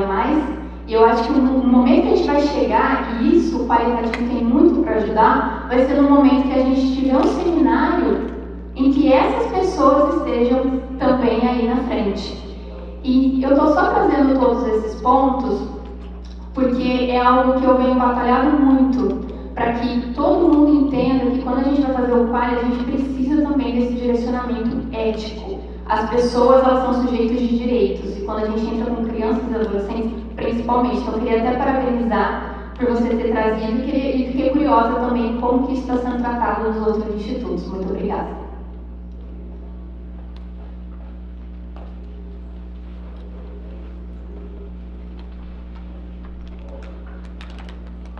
Olá. Oi. Bom dia, eu sou Marcelo Perillo, sou do Projeto CETA, que trabalha com monitoramento e avaliação para educação para relações étnico-raciais. Muito bom ter chance de ouvir os debates a partir dessa mesa. E o que é importante observar nessa perspectiva de avaliação qualitativa são as possibilidades de articulação com os territórios a partir de ética e a partir de um compromisso muito forte com as comunidades desses territórios, observando um desafio muito grande, que é o desafio de dialogar com os financiadores desses projetos. Então, eu sou antropólogo e a perspectiva ética e o engajamento com populações dos territórios é uma premissa para o trabalho.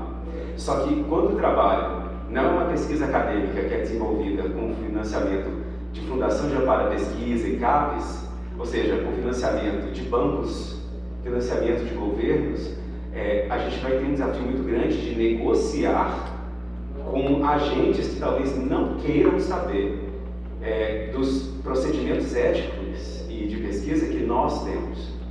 Então, eu gostaria de saber como vocês equalizam as dimensões políticas de financiamentos e financiadores que muitas vezes tensionam com a ética e os procedimentos de trabalho que temos junto às comunidades que estudamos e com quem construímos conjuntamente a avaliação. Obrigado. Tem mais uma pergunta aqui, Márcia, da Arica.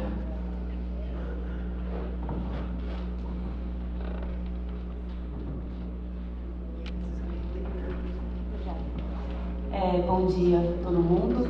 Aparentemente somos todos, ou uma grande parte, né, cientistas sociais ou da área. A gente se interessa bastante pela parte de quali, né? Mas o que eu sou da Rede de Conhecimento Social e a gente trabalha, tem uma metodologia específica que se chama Olhar das Crianças, que a gente atua com photovoice. E aí, antes de fazer uma saída com as crianças para tirar fotografia, que elas mais gostam ou não gostam, né, do bairro ou da cidade, de um determinado trajeto, a gente sempre faz primeiro uma sensibilização através do desenho, né, pensando que trajeto é esse, que eles vão percorrer, o que tem e tal. E eu vi muito isso retratado aqui. E aí, a partir disso, a nossa grande questão é como tornar isso um material também para a política pública. Né, a gente conseguiu lá em São Paulo fazer isso se transformar em material para a política municipal da primeira infância.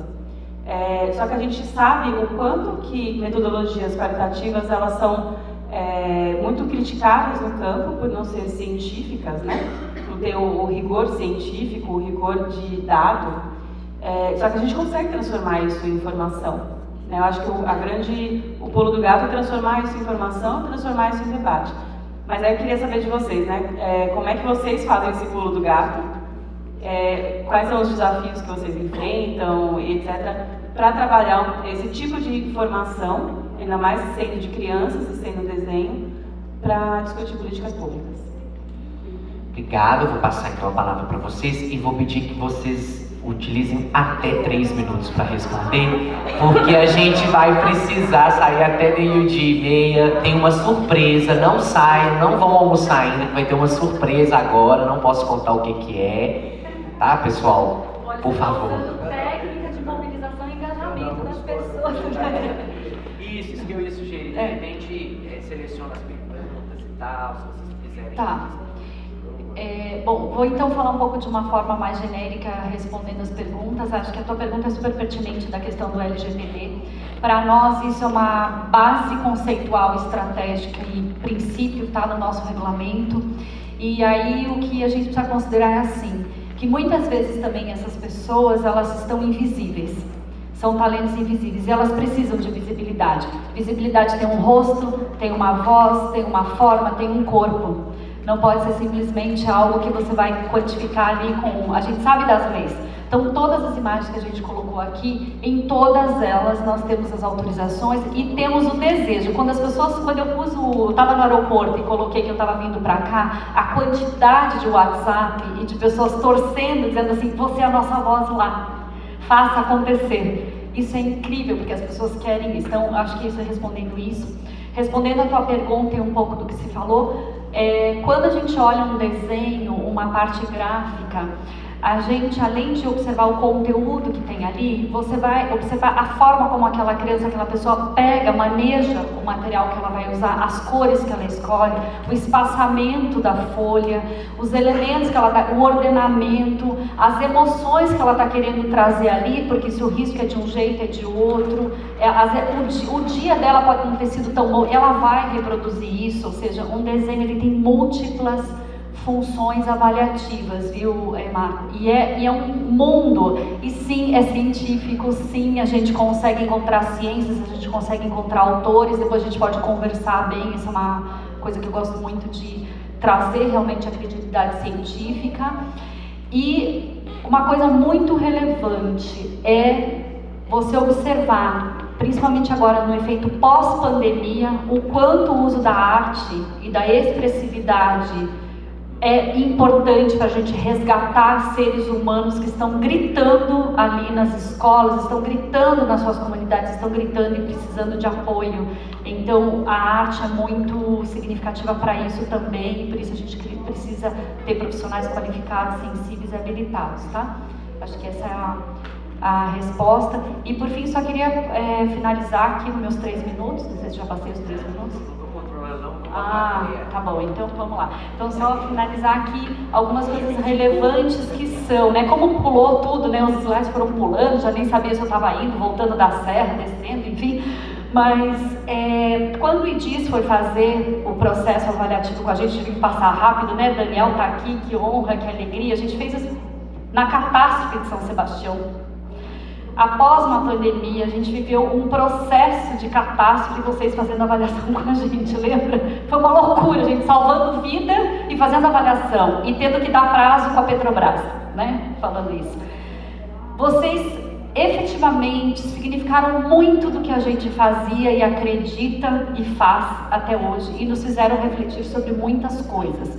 Então, quando olha a matriz do IDIS, dos indicadores, tudo que eu contei para vocês, essa história que eu contei, é que foi o caminho para a gente chegar no que vocês chegaram, porque foi durante o processo que a gente já foi trabalhando toda essa implementação, entendeu? Então, a minha fala é justamente essa, que a avaliação ela tem que criar significado na sua instituição, e significado para os financiadores. Quantas vezes eu sou uma advocacy perante a Petrobras, quem me conhece, todo mundo fala, André, vai lá falar na Petrobras.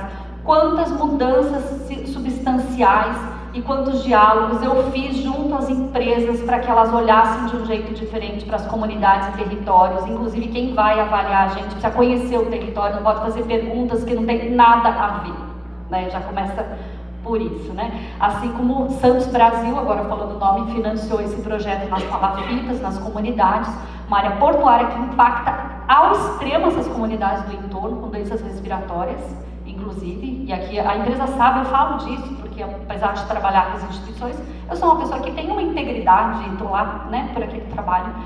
E nós mudamos radicalmente a forma que eles queriam que a gente aplicasse o projeto. Isso não vai funcionar e a gente não acredita que isso seja respeitoso com a comunidade, com essas pessoas. Nós não acreditamos. E se for para ser desse jeito, nós nos retiramos do processo. Nós falamos isso, né?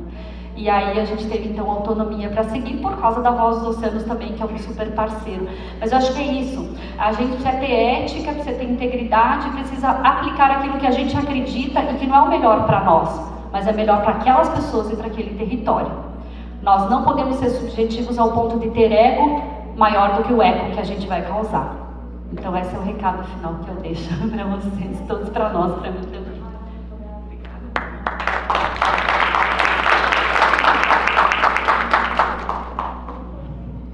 Bem,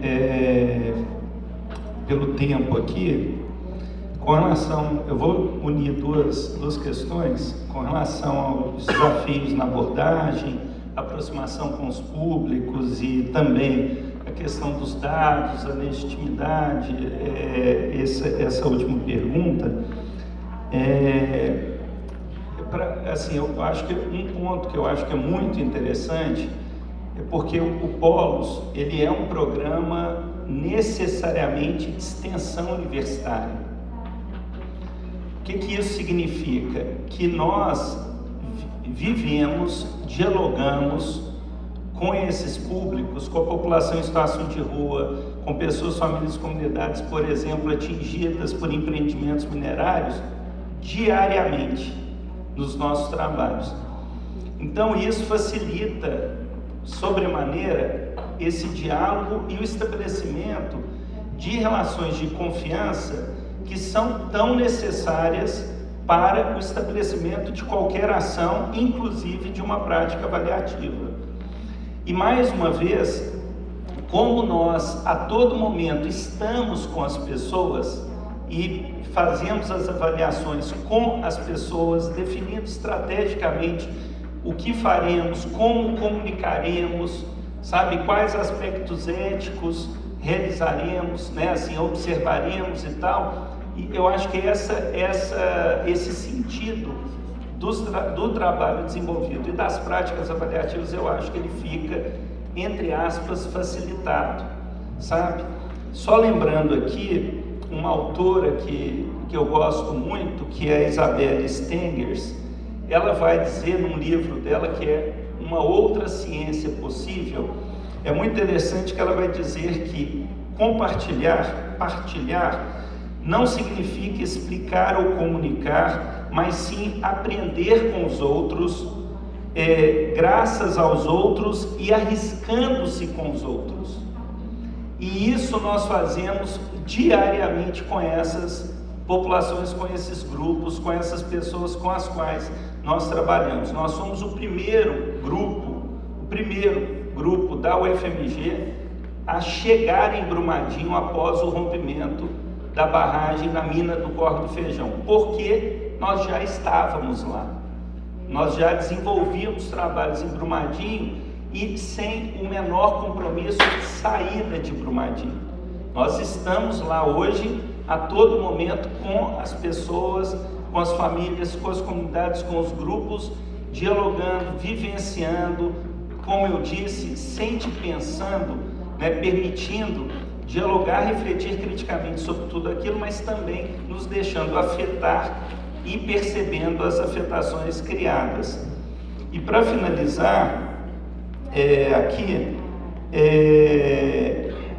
só uma questão que eu acho que o Rodrigo destacou bem, eu acho fundamental, Marcos.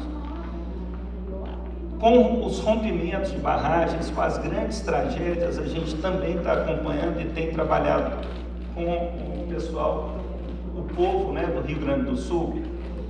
Infelizmente, no Brasil foi criada uma grande indústria da tragédia e do desastre. Vejam bem, em Mariana e na Bacia do Paraopeba, nós temos uma série de projetos, uma série de trabalhos sendo realizados, financiados por fundos que deveriam ser de responsabilidade e deveriam beneficiar as comunidades, mas esses fundos eles são administrados e fiscalizados pelo Ministério Público e pela empresa, no caso, em Brumadinho, pela Vale, que determina o que as assessorias técnicas ditas independentes podem ou não podem fazer. É a empresa geradora de tudo que ocorreu ali, que determina se as assessorias técnicas podem contratar ou não contratar, quem pode contratar, qual o tamanho das equipes, quais os projetos podem ou não podem ter financiamento. Isso é o maior dos absurdos. O maior dos absurdos. Isso é um sequestro dos territórios, dos corpos territórios e, mais uma vez, das vidas dessas pessoas. E isso tem ocorrido com frequência. Se não é as empresas que fazem isso, e aqui eu estou citando a Vale, na Bacia do Rio Doce, mas poderia falar da Anglo-América, em Conceição do Mato Dentro, Dom Joaquim, Alvorada de Minas e diversas outras instituições. É o Ministério Público que determina o que as instituições elas podem ou não podem fazer, o que podem ou não podem comunicar e como podem comunicar. Uma outra coisa também, um desvio completo de finalidade. O Ministério Público ele é um fiscal do recurso, ele não é dono do recurso, e ele também não pode perpetuar e reproduzir uma lógica colonial que as empresas desenvolvem, né, de apropriação, expropriação daqueles territórios. Então isso é algo gravíssimo, isso é completamente antiético. Nós temos denunciado isso recorrentemente, mas infelizmente ainda com muito pouca repercussão.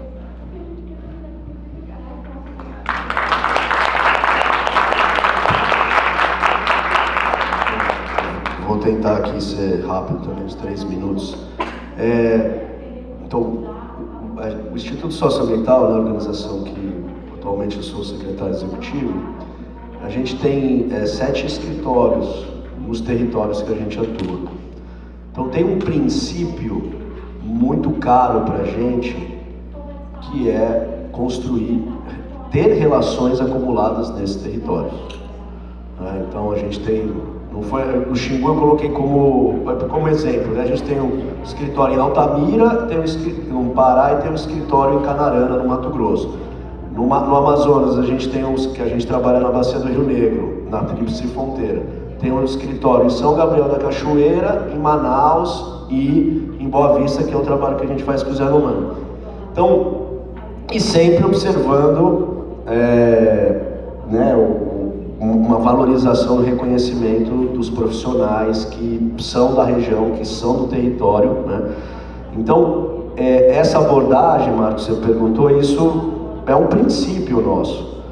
Por isso que, às vezes, é muito difícil a gente acreditar, às vezes, não, vamos preparar aqui um estudo, um projeto, né? Então saem os consultores, não sei da onde, chega lá, faz uma reunião de meia hora, já está tudo combinado, já está tudo certo, a chance disso dar certo é muito pequena, né? Então, e aí a gente começa a ver a diferença do trabalho, né? Porque não tem milagre também, né?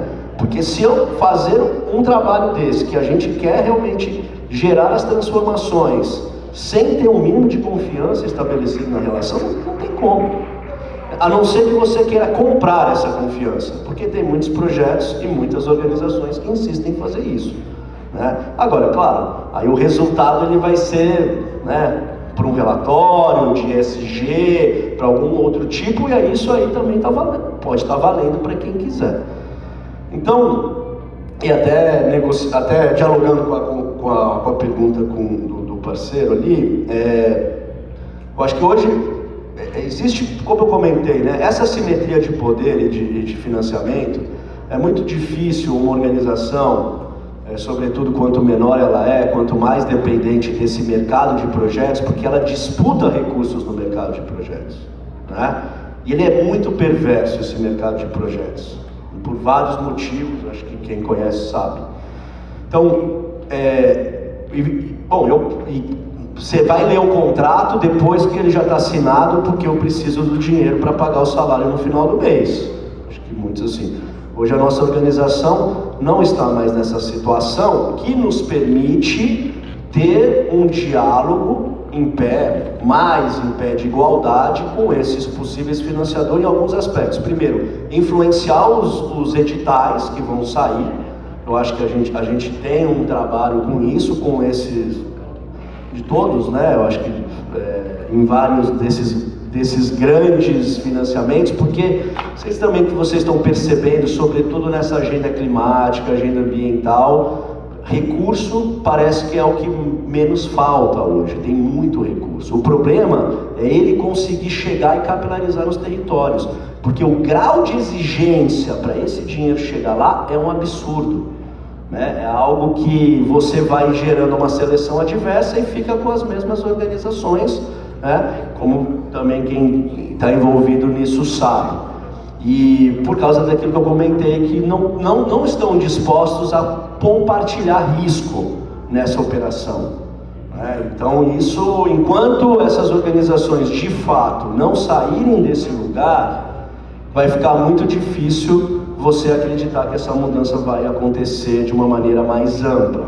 Então hoje eu posso dizer que com alguns financiadores, seja esses que lançam editais, seja com relações também longas, né, de parceiros que a gente já tem, que tem a nossa idade, a gente consegue estabelecer mais um diálogo propositivo para ter umas questões, para a gente ser mais coerente com aquilo que está sendo colocado, né?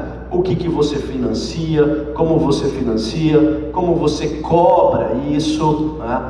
Então, e aí eu acho que é importante, assim, nesses territórios que a gente atua, tem federações, associações, por exemplo, no Xingu, a Associação Terra Indígena do Xingu, é uma associação que tem mais ou menos a mesma idade que o ISA tem. A Federação das Organizações Indígenas do Alto Rio Negro, a FOIME, são 97 associações, né,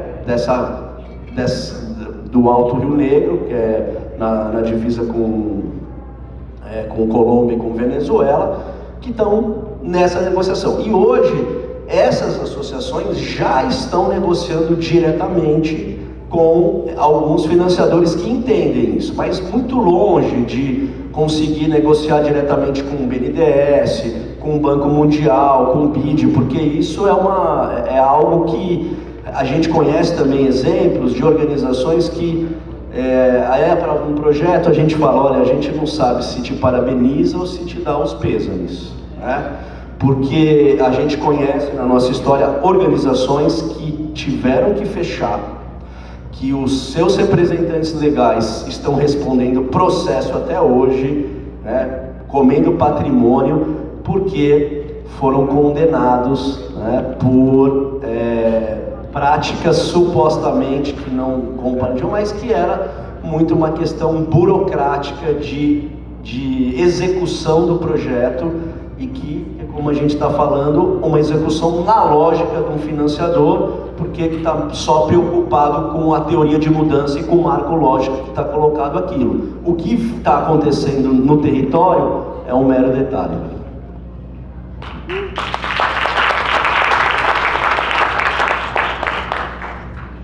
Bom, pessoal, eu selecionei aqui 3 perguntas para responder. A primeira é sobre o tempo, né?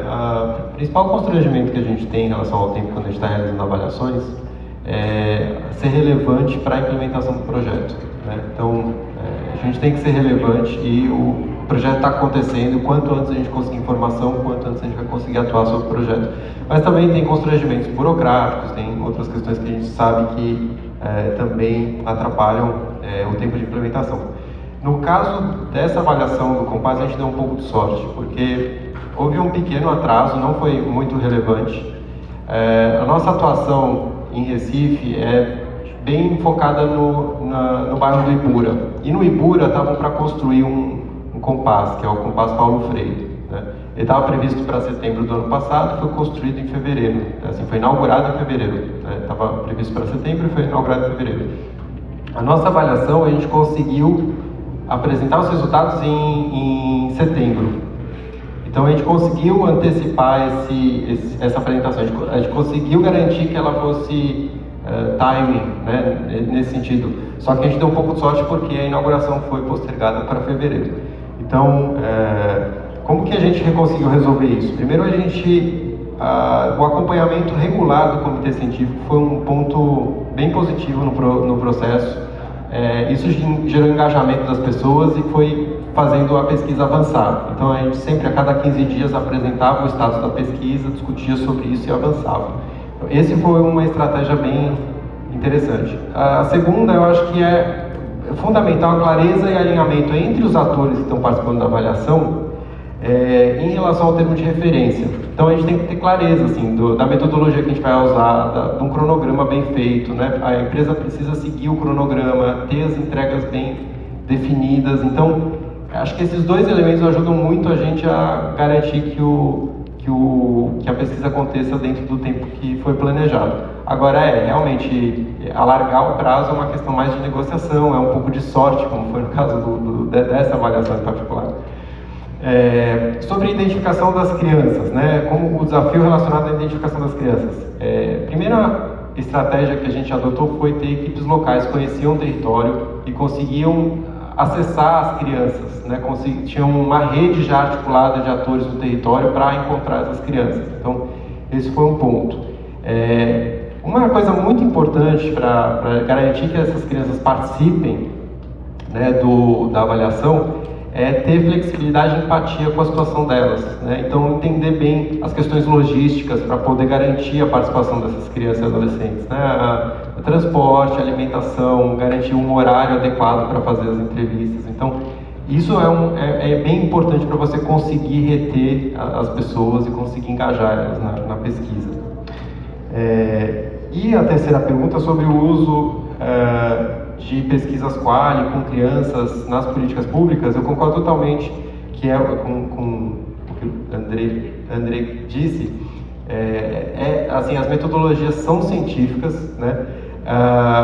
Eu acho que é importante, quando a gente está pensando nisso, ter uma experiência em intervenção urbana, né? Então entender qual vai ser o valor agregado dessa pesquisa nessa política pública. Ter isso bem claro, né, ajuda a saber como você vai usar o levantamento de dados que você fez para aplicação de um problema real, né? Esse é um ponto.